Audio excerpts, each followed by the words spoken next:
Bueno, vamos a comenzar Besat Hashem con la clase de hoy.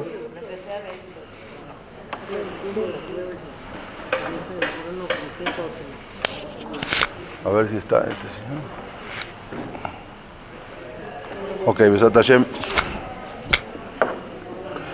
Nos habíamos hablado de todo lo complicado que fue, que antes, o sea, después del Holocausto y cuando se estaba preparando todo para levantar el Estado de Israel, todo lo que estaba sucediendo en esa época. Pero vamos a hacer un pequeño, un resumen de lo que estaba pasando, porque sabemos que después de la Shoah, después del Holocausto, todavía el antisemitismo de los europeos continuó. No es que terminó el Holocausto y bueno, se acabó el antisemitismo, no, ahí todavía continuó, incluso después de la Segunda Guerra Mundial, especialmente entre los polacos, porque cuando la gente regresaba a sus casas, los pocos que regresaban, llegaban a sus casas y estaban ocupadas, y ahí los sacaban a escopetazos, como se dice, y muchos murieron después de la Shoah. Incluso cuando volvían a sus casas en varias aldeas, en varios pueblos de Polonia, que ellos ya estaban ocupadas, las casas, los negocios, las tiendas, y querían recuperar, quiere decir que el antisemitismo europeo todavía seguía, como dijimos, especial entre los polacos. En Polonia incluso hubo pogroms. Los judíos fueron asesinados incluso por vecinos, ¿no? Por personas que conocían. Mientras, en Palestina, los británicos solamente, como dijimos varias veces, hola, ¿cómo estás? ¿Cómo estás? Permitían la entrada a 1.500 judíos al mes. O sea, imagínense, solamente 1.500 judíos al mes, eso era la entrada que permitían a todos los que después de la Segunda Guerra Mundial, después de la Shoah, querían dirigirse a Israel, porque no tenían otros lugares a donde dirigirse. Ya que Inglaterra no quería, ¿por qué solamente recibían 1.500 judíos al mes? No querían enemistades con el mundo musulmán, no querían pelearse con el mundo musulmán. Por lo tanto, estaban recibiendo a 1.500 judíos solamente al mes. La gran mayoría de los supervivientes judíos que no tenían a dónde ir, fueron clasificados como personas refugiadas o personas desplazadas, ¿sí? Que después del Holocausto estaban de un lugar a otro, no sabían a dónde ir. Eran personas que estaban desplazadas y por lo tanto fueron colocados en campos de desplazados. Ahí los mandaron porque no había en Suecia, en diferentes lugares, campos de desplazados, porque tampoco los recibían en Eretz Israel. Una vez más, ahora, después de todo lo que pasó en los campos de concentración, ahora seguían viviendo en vigilancia, nada más que ahora están en vigilancia bajo los campos de desplazados. Una vigilancia armada, en la pobreza. Una vez más, como dijimos, estaban ahora vigilados. Cuando los representantes estadounidenses vieron la situación, habían visto de los campos de desplazados, ya no lo que habían visto de los campos de concentración, sino ya ahora después los campos de desplazados, los campos de refugiados judíos, entonces presionaron a los británicos para que dejaran entrar a 100.000 judíos, no 1.500 por mes, 100.000 judíos en Palestina, sin éxito. O sea, tampoco en ese momento, aunque Inglaterra, como dijimos la vez pasada, tenía muchos intereses en Estados Unidos y por eso no querían quedar mal con Estados Unidos. Los británicos, como dijimos y lo vimos la semana pasada, ignorando todo eso, restringieron ilegalmente la inmigración judía a Palestina. Los judíos, entonces, en ese momento estaban divididos en cómo tratar a los británicos. Lo habíamos visto también. Algunos que estaban liderados por Menachem Begin y Chaim Weizmann, creían que lo mejor con los británicos era la negociación. Vamos a negociar, vamos a hablar, vamos a hacer presión política. Mientras que otros, como habíamos visto también, liderados por Menachem Begin, él decía que no, y el Lehi todavía más, que no, la única manera de crear un Estado era luchar y expulsar a los ingleses, no de manera política ni hablar con ellos. Entonces, mientras todo esto, miles y miles de personas desafiaban y ver, o sea, cómo entraban. Si no se podía entrar legalmente, vamos a ver cómo entramos ilegalmente. Y llegar por las costas por el mar, llegar de alguna manera, pero increíblemente también, como ya lo habíamos visto, solo de 63 barcos que trataron de entrar a Eretz Israel, solamente uno pudo entrar. Los otros 62 fueron rechazados. O sea, no había manera. 62 barcos, uno tras otro, iban rechazados. Los mandaban a diferentes lugares, los mandaban de regreso a Europa, los mandaban a la isla de Chipre. El más famoso de todos esos barcos fue Éxodo. El más famoso porque eso creó un enfrentamiento entre los 4.584 supervivientes que había, judíos y los británicos. Y al final, después de todo, los británicos enviaron a todo ese barco de regreso a Francia. Cuando los judíos se negaron en desembarcar, porque no querían, hicieron huelga de hambre, no querían desembarcar, al final los mandaron otra vez a la tierra de la muerte, a Alemania, a Hamburgo. Obvio, ya había acabado la Shoah, pero los regresan ahí a Hamburgo de nuevo. Entre 1945 y 1948, o sea, 3 años nada más después del Holocausto, se levanta el Estado de Israel. Ahora, es lo que vamos a hablar. Hubo toda una oleada de apoyo del público por parte de los judíos de todo el mundo que estaban apoyando, y en particular en Estados Unidos, que apoyando para que, ahora como dijimos, que habían entregado los ingleses el mandato a la Organización de las Naciones Unidas para que ellos decidan lo que había que hacer. Al mismo tiempo, se había intensificado lo que se llamaba la Guerra Fría. ¿Sí? Ahí fue entre Rusia y Estados Unidos, que era una guerra fría, a ver quién es la potencia mundial. Incluso Joseph Stalin, el presidente de Rusia, ahora cerró las puertas de la emigración soviética, no dejaba salir a ningún judío, aunque ya estaban viendo, y aunque vamos a ver que él por algún motivo votó que sí se levante el Estado de Israel, aunque luego se arrepintió, pero no dejaba salir. Y no solamente eso, sino que mandó a hacer un Estado judío dentro de Rusia. Se llama Biroditsan. No vamos a hablar en esta clase, después lo vamos a hablar en otra clase, para mandar a todos los judíos ahí. Y hasta hoy en día siguen viviendo algunos judíos. Biroditsan, ¿sí? Es un lugar en el norte, casi en Siberia. Sí, y bueno, él decía que ahí después los iba a matar, pero bueno, él mandó y impidió la salida de 3 millones de judíos que querían salir hacia Eretz Israel. Además, al aplicarse la política oficial en Rusia, en la Unión de las Repúblicas Socialistas Soviéticas, la política oficial era el ateísmo. Sí, entonces, a los judíos también incluso se les prohibió practicar su religión. O sea, no los dejaban salir y tampoco los dejaban practicar su fe, su religión.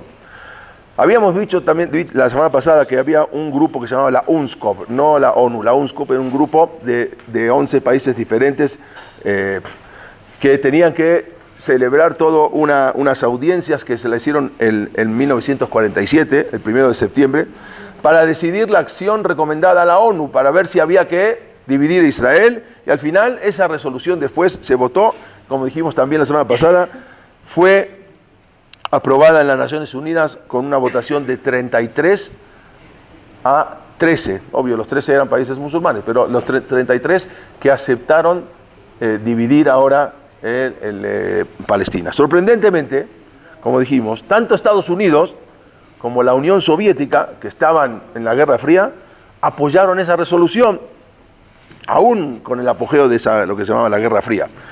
La pregunta es, ¿Rusia por qué?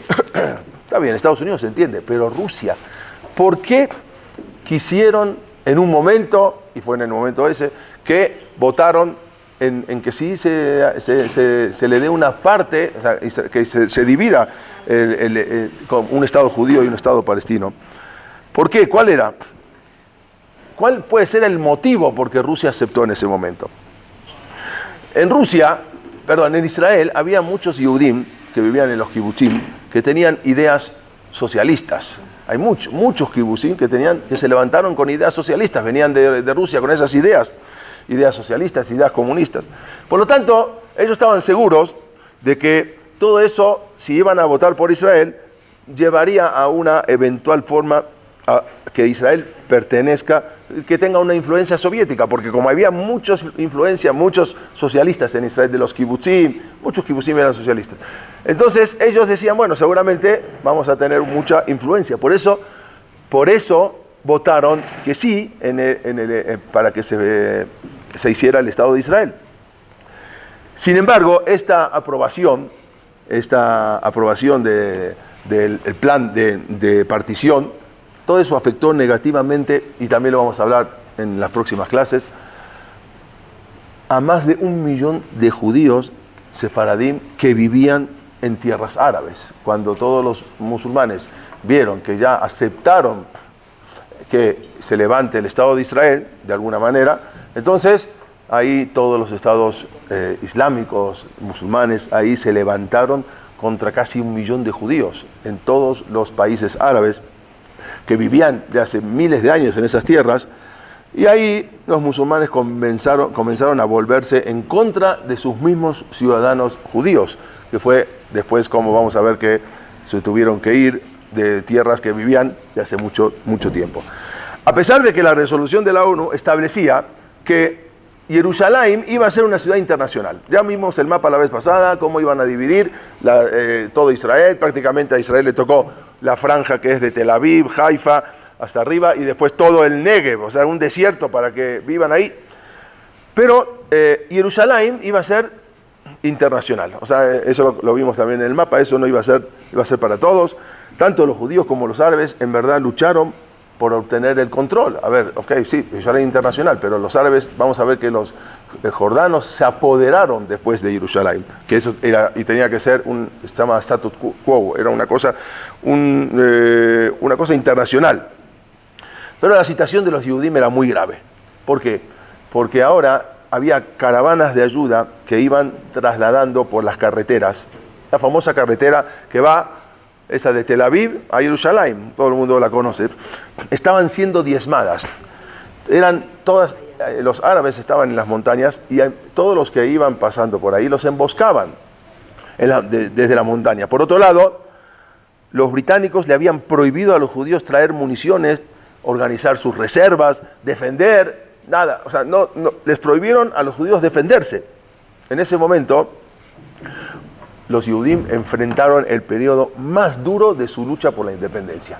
O sea, era algo terrible, porque es pelear contra los árabes y contra los británicos. Cuando Ben Gurión se dio cuenta que con la resolución de las Naciones Unidas de crear un Estado judío y otro Estado árabe en Palestina, y todo eso, él sabía que esto no iba a durar mucho tiempo, porque los árabes ya se habían manifestado que era todo o nada. Entonces ya sabía Ben Gurión que el día que ya hagan la declaración y el día que se levante ese Estado de Israel, ese día va a empezar la guerra, porque los árabes ya amenazaron, no, todo o nada. Entonces él ya sabía, y los judíos no tenían armas. ¿Qué armas? Si acababan de venir hace 2 años del Holocausto, ¿qué armas pueden tener? Entonces, en ese momento, Ben Gurión le encomendó a Golda Meir para que vaya a hacer una labor de recaudar fondos en todo el mundo. Se fue a Sudamérica, se fue a muchos países, Estados Unidos, a muchos lugares para recaudar fondos para poder comprar armas. Entonces lo primero que hizo Ben Gurión es mandar a Golda Meir para que vaya ella a recaudar fondos para comprar equipamiento militar, cosa que cumplió con éxito. Fue y recaudó mucho dinero. Ella se destacó al principio como una recaudadora de fondos para poder adquirir todos esos equipos militares. Pero para 1948 el acoso de los árabes, dijimos que provenían de las montañas, se fue volviendo cada vez más y más letal. Y todo ese convoy de la Ganá que entraban hacia Jerusalén para abastecer a los judíos que vivían en Íratica, corría un peligro muy grande, los árabes controlaban las 3 carreteras que conducían a Jerusalén. Había 3 carreteras, las 3 estaban controladas. Entonces la población judía de Jerusalén y de Irática ahora tenían un riesgo inminente de que los mataran de hambre, porque no había provisiones y no dejaban entrar a los judíos, a los Yudim, ni siquiera con provisiones. Y ahí empezó una batalla que se enfocó en la carretera a Jerusalén. Exactamente ahí empezó la batalla. Durante abril y mayo de 1948, estamos hablando casi un mes antes de lo que fue la independencia. Todos los vehículos que transitaban por esa ruta quedaban completamente expuestos a los francotiradores árabes que se encontraban en las colinas, en los costados del camino. Todos estaban expuestos ahí. Por esa ruta, dijimos, tenían que llegar todas las provisiones para los Yudim de Jerusalén, pero los vehículos no lograban pasar. Entonces, habían ideado poner en los vehículos que iban, les pusieron como una protección de acero, para que cuando les tiren las balas no puedan soportar. Todos los camiones, un intento de crear unos vehículos primitivos, blindados, no como blindados, ponerle unas placas de acero para que pudieran soportar esas emboscadas. Sin embargo, muchos de esos vehículos fueron destruidos y los cargamentos que necesitaban llegar con provisiones no podían llegar a Jerusalén.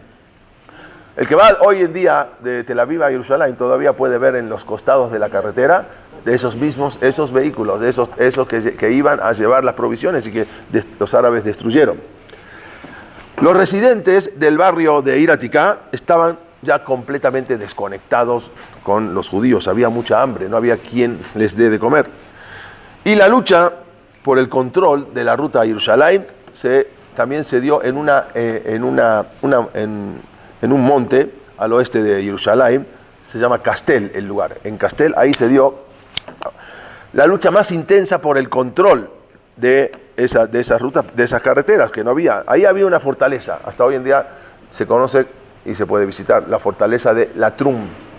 Hasta hoy en día era una fortaleza que tenían los árabes y desde ahí controlaban todo y controlaban todas las caravanas.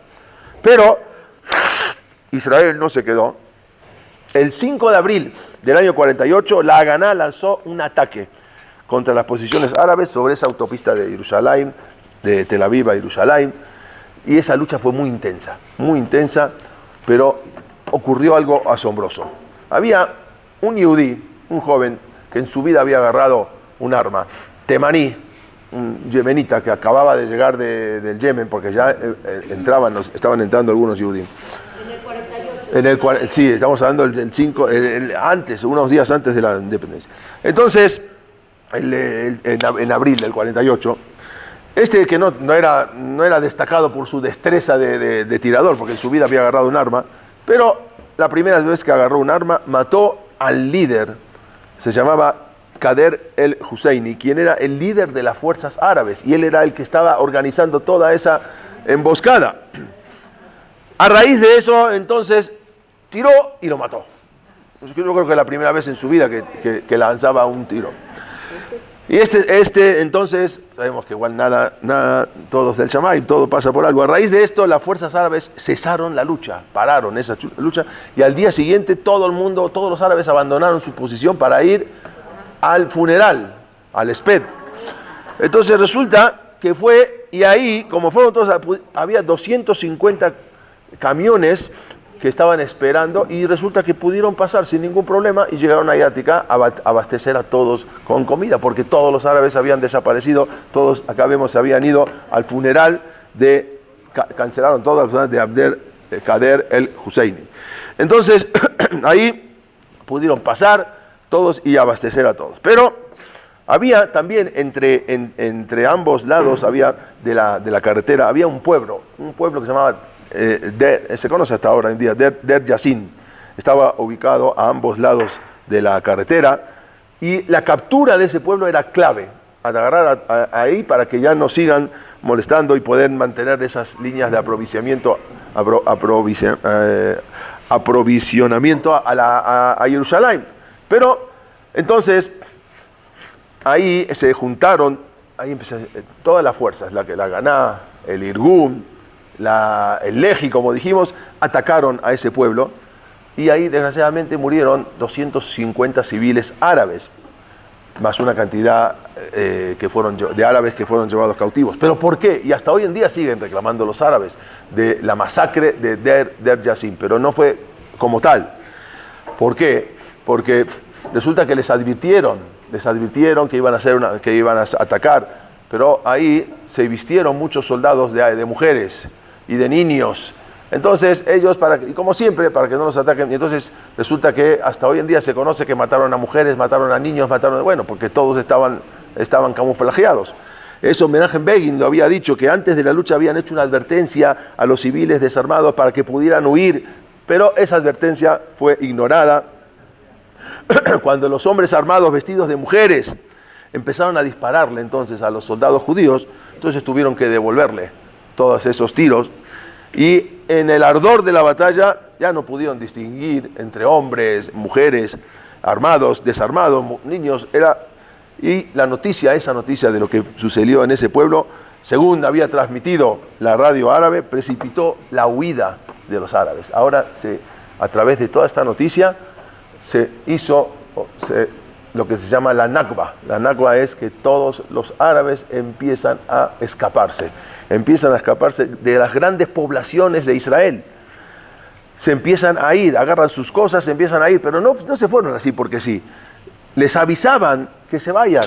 Y en mediados de mayo del año 48, estamos hablando todavía unos días antes de la independencia de Israel, aproximadamente 300.000 árabes huyeron y se fueron de sus casas. Esta huida conocida como la Nakba significa catástrofe o desastre, a los países vecinos. Vamos a ver, algunos por miedo, pero otros se fueron, además termino esto, incentivados por los países árabes vecinos que les habían dicho por la radio que huyeran para después que puedan retornar una vez que los árabes hubiesen conquistado el país. Les decían, retírense, vamos a atacar, y una vez que termine todo esto, ustedes puedan volver. Entonces muchos se fueron incentivados por los mismos árabes. Sí. Como resultado de esto, grandes poblaciones árabes, por ejemplo en Haifa, se vaciaron. En Yafo, en Tzefat, de repente se vaciaron. Poblaciones que eran poblaciones totalmente árabes se vaciaron. Increíblemente, esta huida de los árabes no fue forzada por los judíos, sino al contrario, incluso los judíos que vivían en Haifa les habían rogado a los árabes para que se quedaran. Pero ellos estaban incentivados por todos los países de alrededor que se fueran. Sin embargo, las represalias después de lo que había pasado en ese pueblo de Der Yassin, que los judíos, que sí hubo una matanza, pero obvio, porque estaban escondidos, estaban camuflajeados. Entonces esa represalia no tardó en llegar, y creo que lo habíamos dicho también la semana pasada. 5 días después, los árabes atacaron una caravana con un convoy que venían ambulancias, enfermeros, al hospital Adasa, doctores y todo, que venían para traer material de curación y todo para la gente, y ahí entonces los atacaron a ese convoy.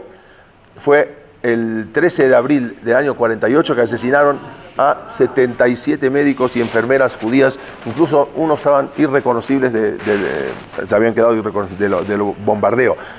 A unas cuadras de ahí había una estación de policía británica, pero no se movieron ni hicieron absolutamente nada, mientras veían como durante 2 horas los bombardeaban y acribillaban a ese convoy que no tenían nada que ver, y era identificado por todos que era un convoy que venían al hospital Adasa de enfermeros y de enfermeras para atender a la gente, no solamente atender a los judíos, también atender a los árabes. Mientras, esto es como que había quedado toda la ambulancia, esta era la ambulancia en ese momento, como los acribillaron a todos, y acá está la placa de todos los que habían muerto en ese momento. Mientras, la fecha oficial que habían estipulado para la retirada de los ingleses y simultáneamente para la creación de 2 nuevas entidades, no solamente judías, sino 2 nuevas entidades, era el 15 de mayo de 1948. Pero el 15 de mayo del 48 era Shabbat, era sábado. Era el día que ya se embarcaban y se iban los ingleses. Por lo tanto, decidieron que el 14 de mayo, un día antes, el 14 de mayo a las 23:59 era el último momento que iban a estar los británicos. A partir de las 0 horas del 15 de mayo, ya se iban a ir. ¿Le suena el 15 de mayo? El 15 de septiembre. Me confundí. Entonces, ese iba a ser el último día del mandato británico. A las 4 de la tarde, Erev Shabbat, del 14 de mayo, los británicos entonces descolgaron su bandera, acá lo vemos, e inmediatamente, acá vemos cuando se estaban ya bajando su bandera, el ejército británico ya abandonando Eretz Israel, e inmediatamente los judíos estaban levantando la suya, levantaban la bandera. Al mismo momento, estamos hablando un viernes Erev Shabbat a las 4 de la tarde. Era una bandera, ¿de dónde sacaron? Ya tenían la bandera, de un día para otro ya habían hecho la bandera, que a uno se le ocurrió ponerle azul y blanco y así, y la tenían preparada. Era una bandera que en verdad ya estaba diseñada desde 1897. Fue el primer congreso sionista que había hecho esa bandera, que la bandera que tenían preparada era una bandera, como sabemos, tenía una bandera de color blanco, tenía 2 franjas azules, porque el color blanco simboliza la pureza, y los azules es como el color del cielo, que simbolizan las franjas de un talit. Así estaba programada, así estaba diseñada, que a su vez, ¿por qué tiene que ver el talit? El talit simboliza la transmisión de la tradición judía. Eso es el talit, la tradición judía. Por eso se hizo de esa manera la bandera. Bueno, tras varios días de debates, de indecisiones, y a pesar que había una inmensa presión internacional para que no se declare la independencia de Israel. Era presión, imagínense, después de todo lo que sucedió. El viernes 14 de mayo, que era un 5 de Iyar de 1948, a las 4 de la tarde dijimos un Erev Shabbat, entonces Ben Gurión proclamó la fundación del Estado de Israel y se declaró entonces en ese momento un Estado independiente, aún sabiendo que las partes que le iba a tocar a Israel eran paupérrimas, eran la peor parte, sacando Tel Aviv, Haifa, esa franja, todo lo demás no, pero no importa, poco es bueno de la nada. 11 minutos después, quiere decir que exactamente a las 4:11, 11 minutos después, el presidente de los Estados Unidos, Harry Truman, yendo en contra de todo el Consejo del Departamento de Estado y del mariscal Marshall, él que no aceptaba, o sea, él fue en contra del Departamento de Estado, que no estaban de acuerdo en que se declare el Estado de Israel. Harry Truman, el presidente de Estados Unidos, reconoció a Israel, y después de eso, la Unión Soviética, 2 horas después, la Unión Soviética, mediante su ministro, se llamaba Andrei Gromyko, el ministro de Relaciones Exteriores, también reconoció 2 horas después al Estado de Israel, algo que, como dijimos, sorprendente. Y después de 2000 años, la tierra de Israel volvía a estar en manos de los Yehudim, algo que salió en todos los periódicos, algo sorprendente. Y ahí fue cuando David Ben Gurión leyó la Declaración de Independencia y por la radio dijo lo siguiente, o sea, se había escuchado por la radio en hebreo. Dijo: la tierra de Israel fue un lugar de nacimiento del pueblo judío. Aquí, esto es la Declaración de Independencia, aquí fue formada su identidad espiritual, religiosa y nacional. Aquí lograron la independencia y crearon una cultura de importancia nacional y universal. Exiliado de Palestina, el pueblo judío continuó fiel a ella en todos los países de la dispersión. Esto es lo que dice el acta la declaración. Sin dejar nunca de rezar, de ansiar el regreso y la restauración de la libertad nacional. Consecuentemente, nosotros, los miembros del Congreso Nacional, nos reunimos hoy en esta solemne asamblea y en virtud del derecho histórico y natural del pueblo judío y con el apoyo de la Resolución General de Naciones Unidas, proclamamos el establecimiento del Estado judío en Palestina, que será llamado Israel. En verdad tenían duda, y estuvieron un tiempo discutiendo cómo llamar a Eretz Israel, porque unos decían que había que llamarlo Eretz Yehudá, la tierra de Judea. ¿Por qué? Porque en verdad Israel significa todas las tribus de Israel, pero en verdad 10 tribus de Israel estaban perdidas. Entonces los únicos que volvieron eran las tribus de Yehudá y la tribu de Benjamín. Pero después dijeron, no, Eretz Israel, porque el día de mañana con el Mashiach van a venir todas las tribus, entonces al final lo llamaron Eretz Israel, el Estado de Israel. ¿Qué dice? Dice, ofrecemos paz y amistad a todos los estados vecinos y a sus pueblos, los invitamos a cooperar con la nación judía independiente por el bien común de todos. No queremos guerra, queremos paz. Con mucha confianza en la roca de Israel, nosotros firmamos esta declaración en esta sesión del Congreso Provisional del Estado en la ciudad de Tel Aviv, en víspera de Shabbat, un 5 de Iyar 5708, que era un 14 de mayo de 1948. Pero si analizamos un poquito, dice, con confianza en la roca de Israel. Sur es roca. O sea, en toda la declaración de independencia no está mencionado una sola vez la palabra de Dios, nunca. Mientras que en la declaración de independencia de Estados Unidos creo que 52 veces está. Pero en la declaración de Israel no hay una sola palabra de Dios. Solamente está mencionado como Sur Israel. Ahora, la roca de Israel, ¿qué significa? Significa, puede ser, en verdad todos los líderes que dirigían la agencia judía eran personas seculares, que se habían opuesto a que se mencione el nombre de Dios en la declaración. Cuando se menciona la roca de Israel, eso se puede entender como a buen entendedor, pocas palabras, cada uno lo puede entender como sea. Puede ser una alusión a Hashem, porque en la Torá, cuando llama Tzur Israel, es la roca de Israel, se refiere a Dios. Pero también puede ser que se refiere a las fuerzas de defensa de Israel.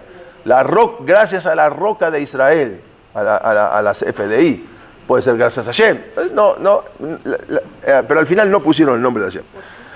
Porque dijimos, ellos venían de otros lados, eran gente que un poco eran asimilados, ya venían de lugares asimilados.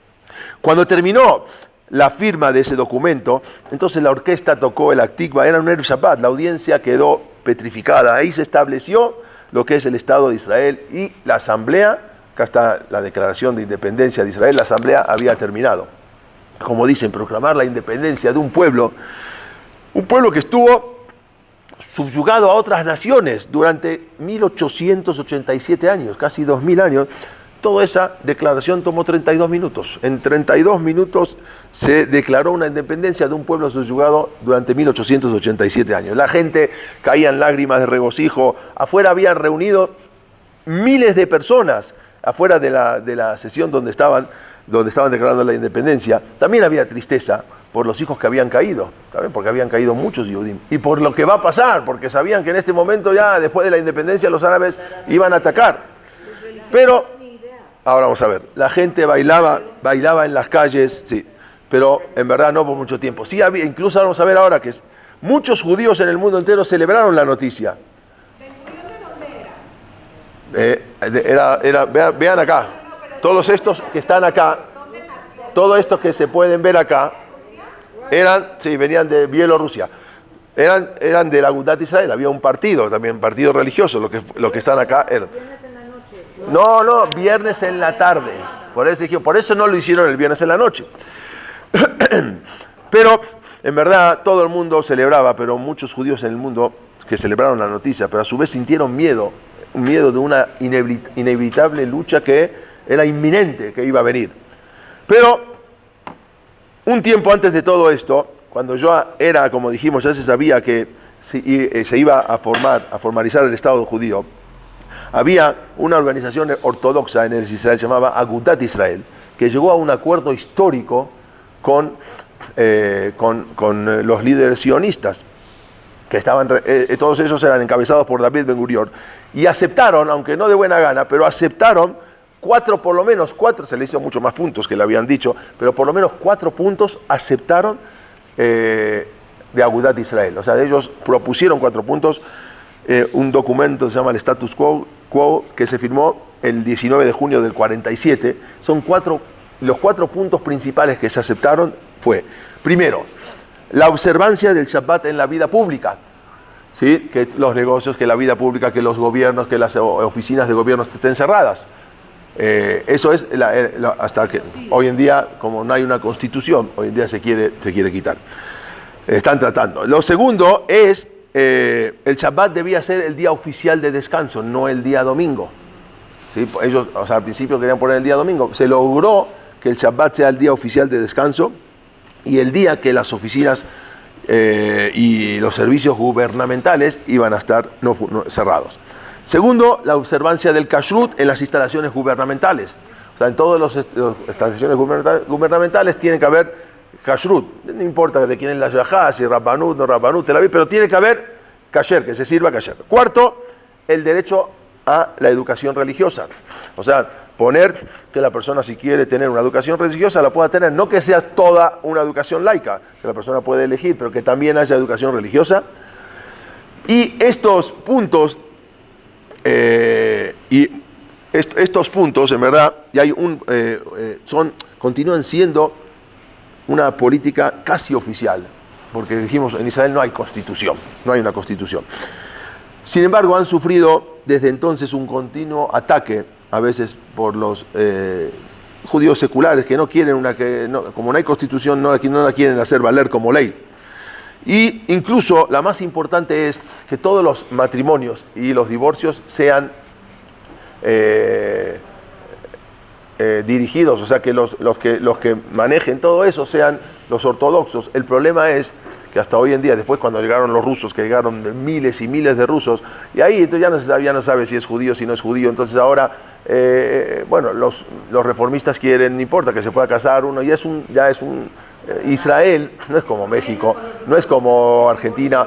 Israel es un kibbutz galuyot.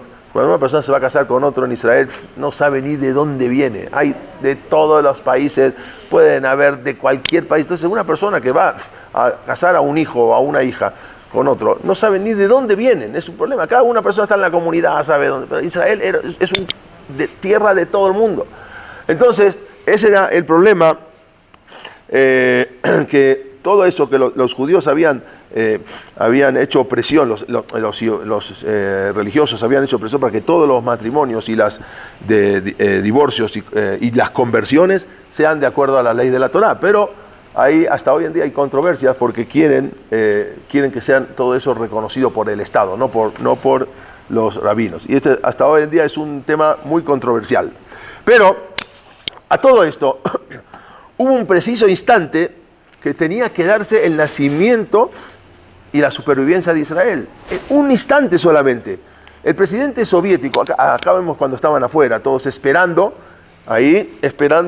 la noticia. Adentro estaba sesionando y afuera estaban esperando la noticia. Y cuando sale la noticia todos empiezan a bailar y los bailes duraron hasta la noche, a festejar que ya se levantó un Estado de Israel después de tanto tiempo, aún sabiendo lo que iba a venir.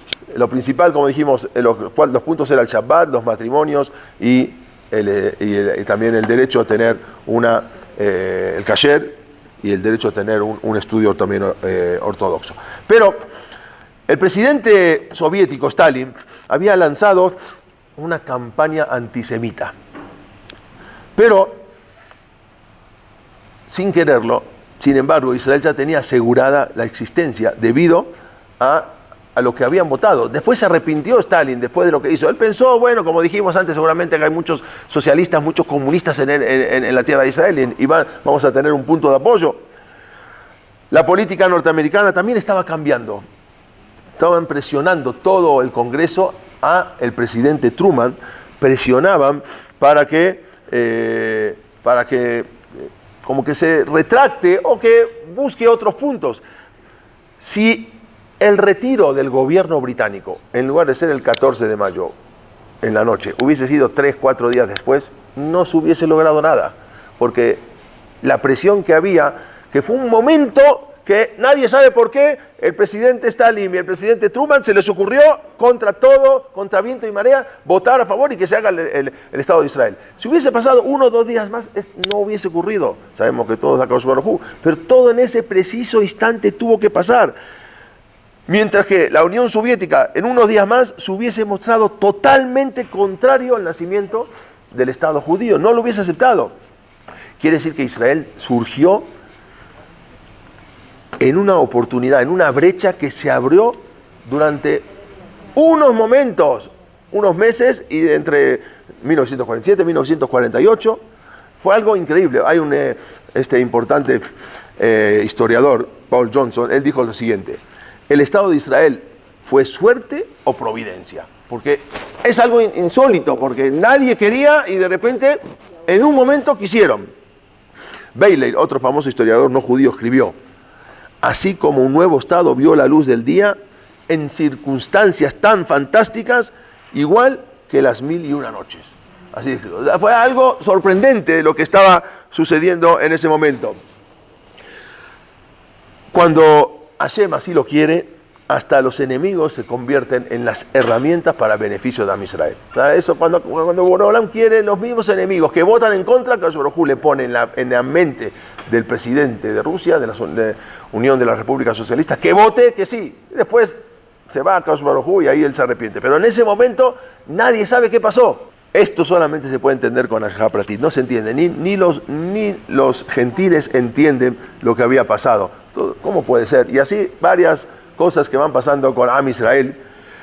En el día ese 14 de mayo de 1948, cuando Israel declaró la independencia, el primer día de existencia del pueblo judío, la primera tarea, ¿cuál fue? Crear un ejército y rápido. En ese momento, porque hasta ahora no podían crear un ejército, porque estaban dominados por los ingleses, tenía que ser todo clandestino. Ahora, el primer día, ya tenemos país, no tenemos ejército, vamos a crear un ejército. Pero necesitamos crear un ejército para hoy, no para mañana, porque mañana ya viene la guerra. Hasta entonces la comunidad judía solo tenía, como dijimos, grupos de diversas unidades de combates clandestinas y descentralizadas. Dijimos que había varias unidades de combate, la Haganá, el Irgum, el Palmaj, que era una unidad élite de la Haganá, y el Leji.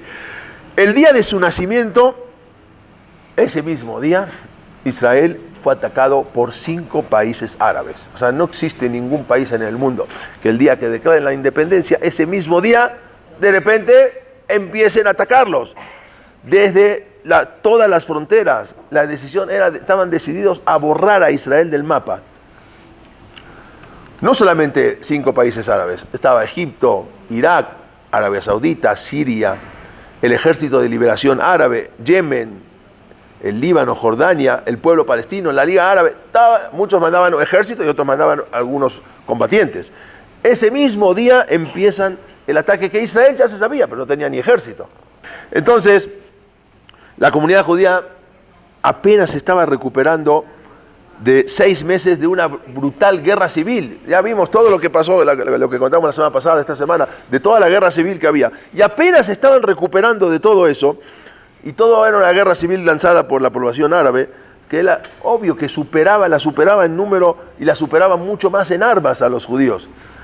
Ese día después de la declaración de independencia, o sea, el primer discurso del presidente Ben Gurión lo tuvo que hacer adentro de un búnker, porque el primer discurso como presidente adentro de un búnker. Entonces,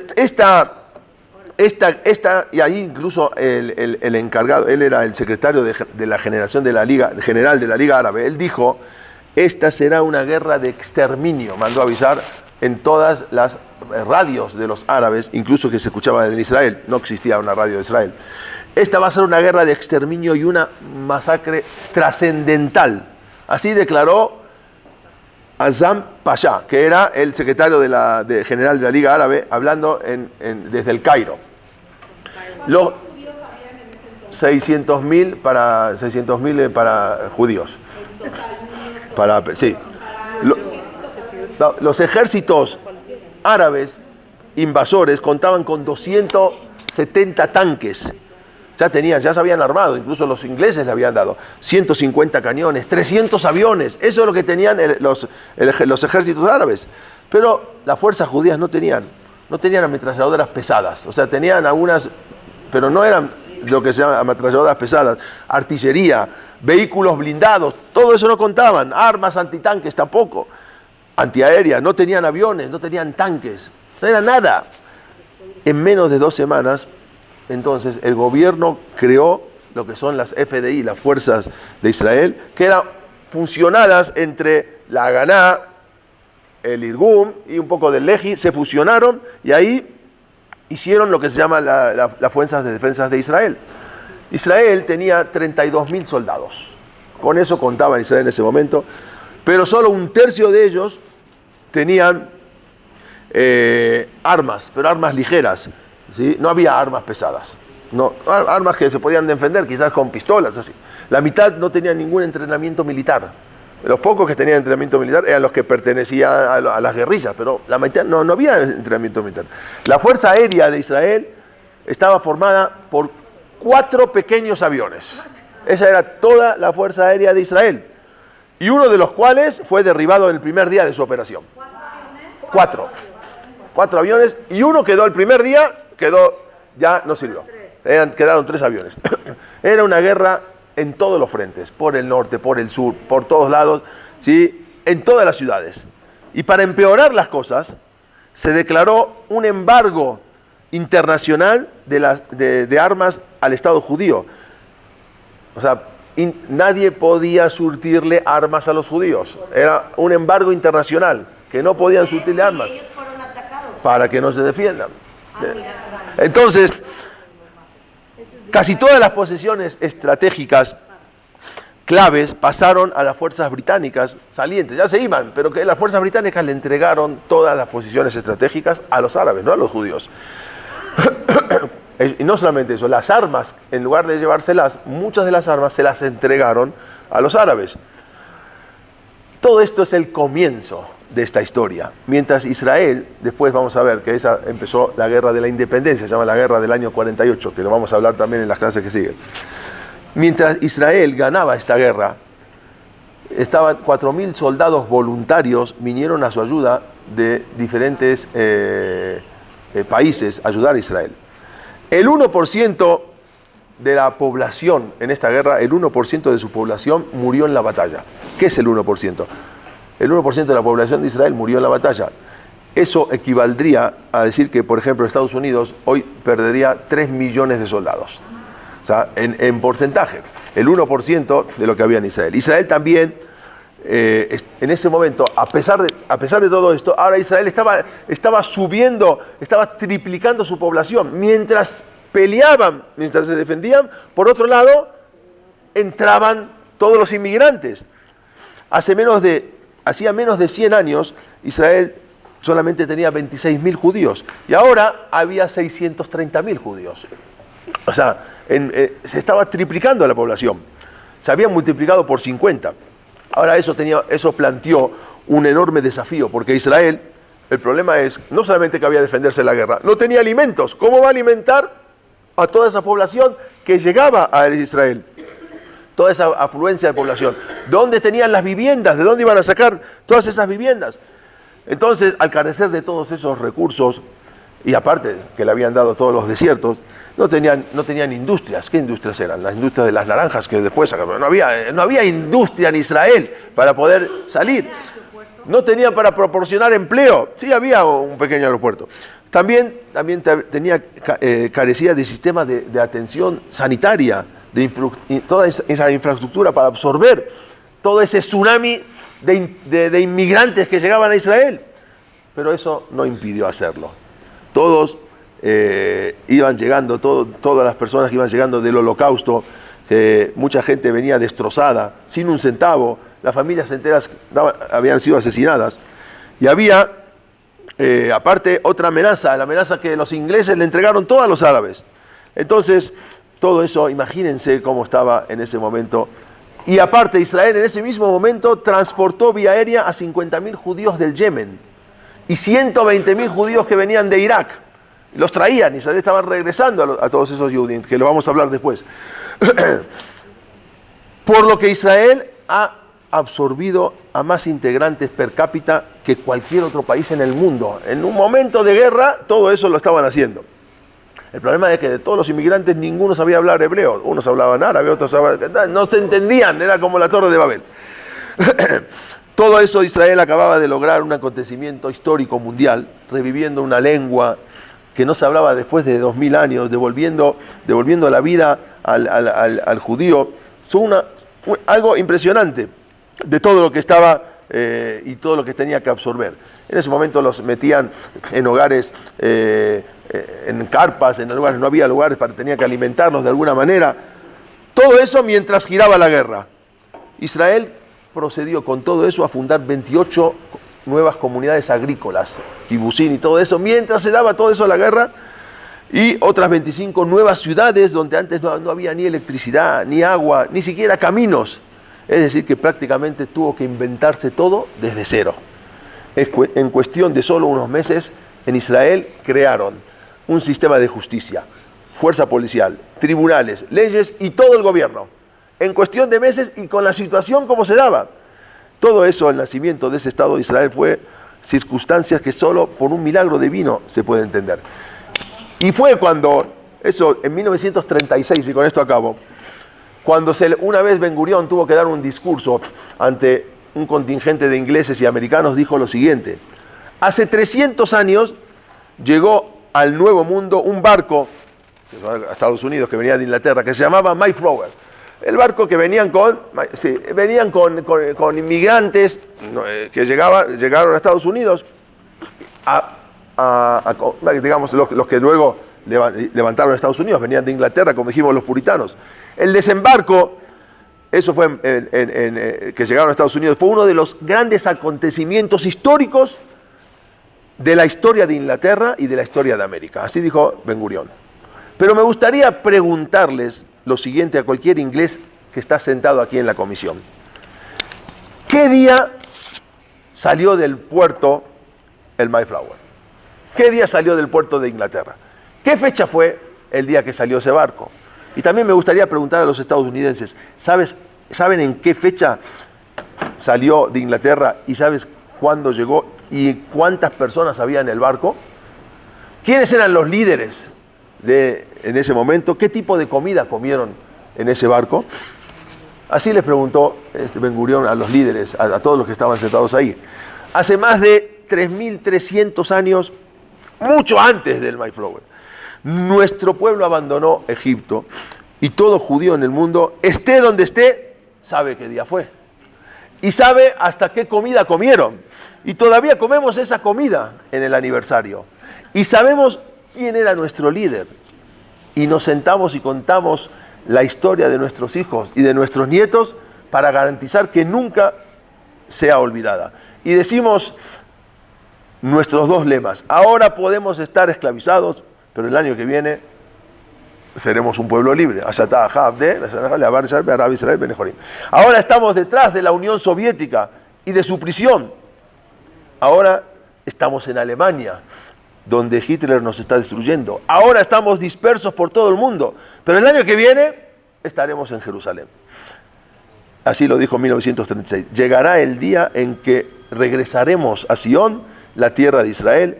Esa es la naturaleza del pueblo judío. Esa es la providencia divina. Esa es la Shechá Pratit. Ese es el milagro de Am Israel.